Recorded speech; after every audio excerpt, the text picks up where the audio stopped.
Greetings and welcome to Jefficho Films. With our countdown to Halloween, I thought why not start out October with a scary film, done in 2007, directed by David Slade, who said he wanted to make vampires scary again because Twilight had done some damage to them.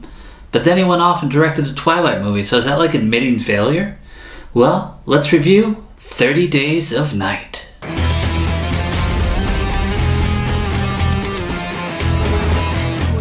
This movie takes place in Barrow, Alaska, isolated in 80 miles of roadless wilderness, and every winter is 30 days of night. And then we see Ben Foster, who's staring at a ship stuck in the snow. He came from there, and he wanders off with a crazed look in his eyes.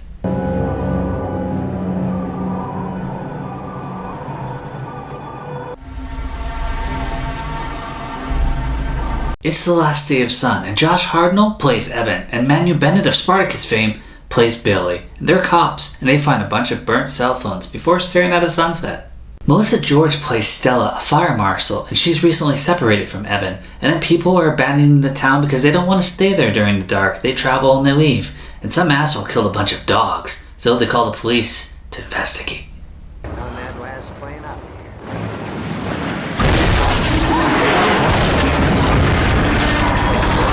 Stella gets rammed driving her truck by a tractor driven by Malachi, and she knows him, so she calls Eben, and it is an awkward conversation. He asks Billy to go pick her up, and then he goes to the police station where his grandma and their brother stay, and she gives him a call about vandalism. Billy and Stella get to the airport and see the plane is gone, so back into town. Eben goes to see Carter and Wilson, who tells him their helicopter has been ripped to shreds. A dude at TechCon has a power outage, and he investigates and is stalked and surrounded by vicious vampires who go to town. Who are you people?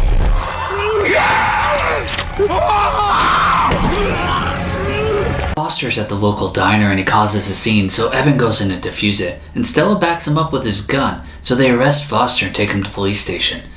What are they arresting him for? Being confrontational? Maybe a suspect? Then we meet three workers who are finishing up work and chatting about hooking up. And then they get attacked by speedy vampires.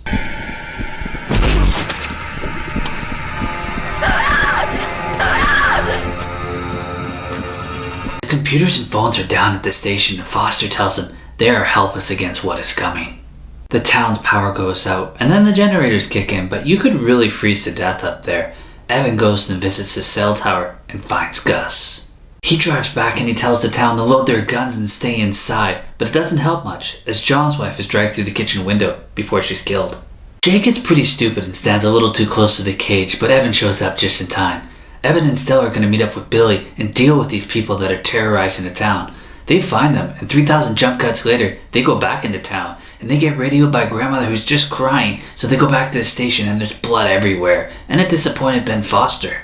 They didn't take me.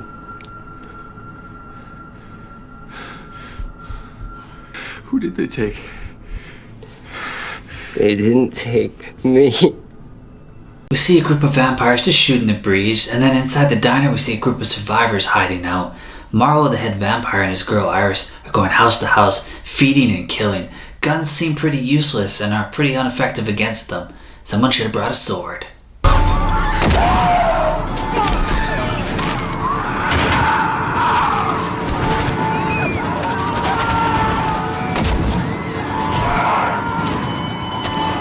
Attack the diner, and Eben and Stella get there and they find Jake, his little brother, and a bunch of survivors. They're gonna head to Kelso's attic because it's well hidden. Nobody's ever gonna find it. So Eben and Stella go driving and they're attacked and the truck is flipped.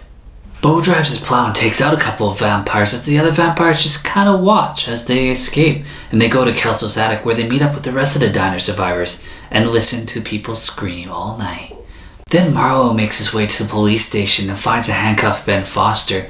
He chats with him for a bit, but I think he's kind of disappointed him.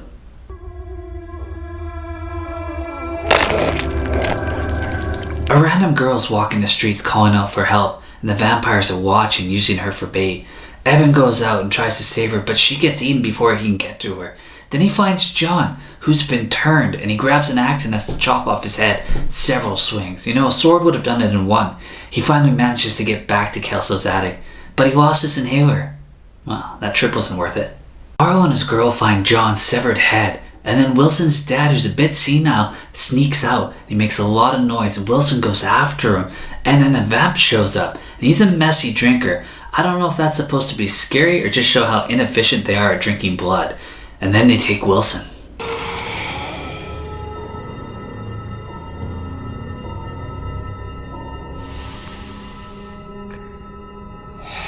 Snow's really coming down now and they think this is the perfect time to move, so they head to the convenience store and they plan to stock up. They find a little vampire girl who's feeding on somebody and they take care of that.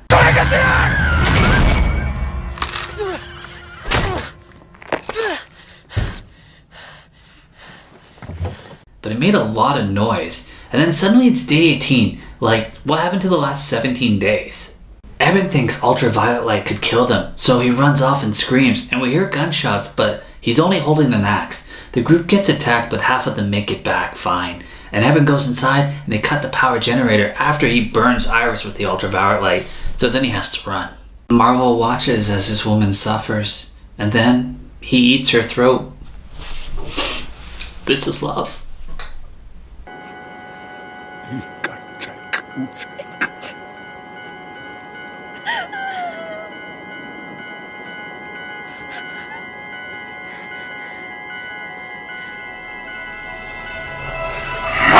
Beau has his tractor and he manages to take out a few, but then he crashes into the diner. But he has a box of dynamite and he's out of bullets, so he uses a flare to blow it up. But then he's launched outside. That's not how dynamite works.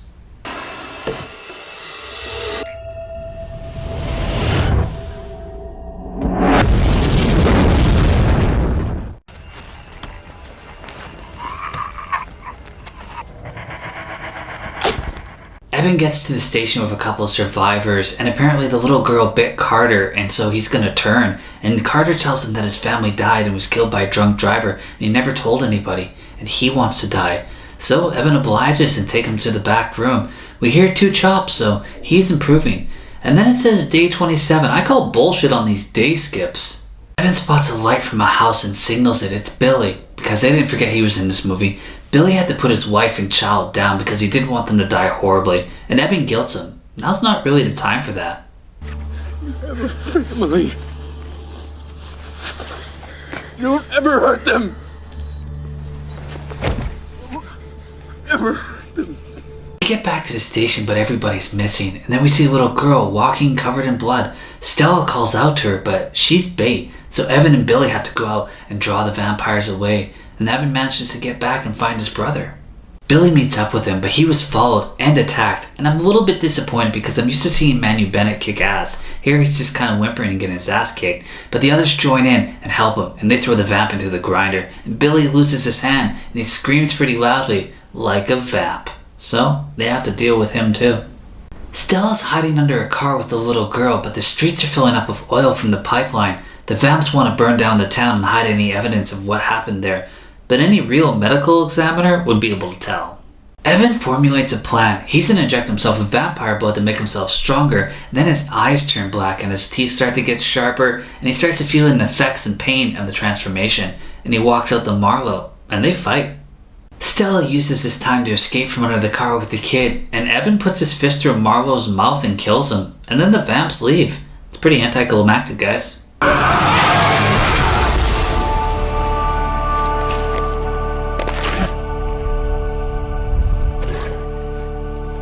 Then we jump to Stella and Eben watching the sunrise, and she holds him as he burns into ash. How romantic.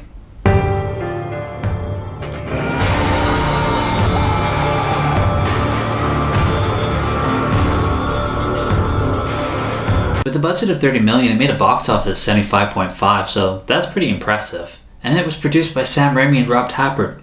Yet there were some comics, 6 novels based on the franchise, a direct-to-DVD sequel that was shit, a 7-part miniseries prequel that was set 2 days before the movie, and a 6-part miniseries that was set 1 month after. So they really milked it for all it was worth. In the end, this had potential, and I'm sure there's a cult following out there for it, but it just didn't do it for me this time. I thought the vamps were pretty pathetic. Yeah, they were vicious and trying to be scary, just tearing people apart, but they had 30 days, which just kind of jumped and randomly went by. But they could have searched house to house. There wasn't that big of a town. There were a lot of vamps, so I mean, that part just didn't add up for me. But overall, it was an okay watch. I didn't hate it. It's kind of scary, I guess. I like the snow. Blood and snow always looks good. Well, as always, thanks for watching, and stay tuned all month. We're going to do a lot of scary movies.